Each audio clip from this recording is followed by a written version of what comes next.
My name is Ryan Skinner. I'm with Forrester Research. I'm a senior analyst doing research for marketing leaders. We're here today to talk about content personalization. I think this is going to be a bit of a sleeper hit for the event. I was kind of shocked to find that it wasn't like a specific mobile panel for the event, although I suspect it's been kind of bubbling underneath all of the different discussions. We're a UK publisher of regional newspapers. We have about 200 newspapers across England, Scotland, and we're sort of the long tail of content here in the UK. We're a content discovery platform. We work with around about 1,300 publishers across Europe, but we're a global business. And we serve about 1 trillion recommendations last year. So we've got a very large bank of data to pour into to look at things like content personalization. Great, thank you, John. Why don't we kick off just by talking about what do we mean when we say content personalization? What is it really all about?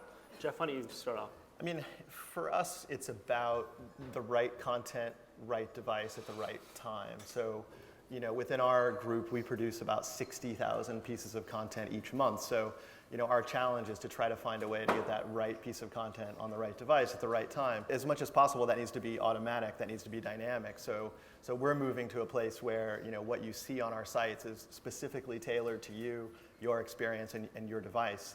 And it's really important as, you know, sort of traditional publishers that we begin to make the content even more relevant to our readers, especially in a local context. Is it feasible in practice to know what is the right content? Do we know it's the right person, and are we 100% certain what device we're using? I mean, absolutely not with 100% certainty, but I think we've gotten to a place now where the technology has begun to catch up and has become accessible to publishers to begin to personalize like never before. And, you know, ultimately, if it's working, you won't notice it. Really what we want to do is we want to work with publishers to try and help deliver a tailored UI, a user experience that talks to where they are, their context, who they are, what device they're on. Is it true personalization, that there's any kind of personal relationship going on here? Is it more often the case that we're just basically making a small tweak to make it slightly more relevant for the person we're talking to? Well, I think segmentation is a form of personalization. So it's the combination of a little bit of editor controlled and then dynamically personalized. And in that instance, we saw a 25% engagement increase by providing that mix of both editor curated and behaviorally targeted. If we deliver that in a cleaner environment, it's a sharper experience, people are more likely to click through, be it to an ad, a piece of content, a performance ad. It's about improving performance. It's going to make publishers more money. I think we can remove things from the experience as well as much as add things. It's about saying, this person never looks at a video. Why am I continuing to push video on this person? So let's push something else. Let's put some content that they might actually want. 52 different algorithms working at the same time, which will calculate what time of day is it? What else did people click on that read this article? You know, the sort of the Amazon angle. There's so many different ways in which we will look at that user and that page, so that ultimately, I'd be surprised if they were seeing the same content all the time. I mean, I think you have to find that right balance of what your readers want from you. How much editorial curation do they expect, and then how much dynamic delivery will they take?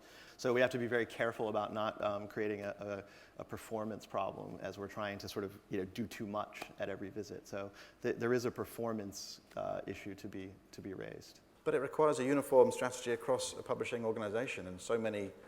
That's such a big challenge that some publishers are slowly getting there. But it's a long play. Once you sort of take hold of the concepts, they can be used in both media. Simple segmentations like geo-targeting are happening all the time, but ultimately Business Insider in the US are doing some really cool stuff, but not many are. The publishers, I think, are still just really beginning to take hold, and I think starting to see some interesting reorganization of content that's being done dynamically on publishers, like on the Wall Street Journal in some cases, but it's still pretty early.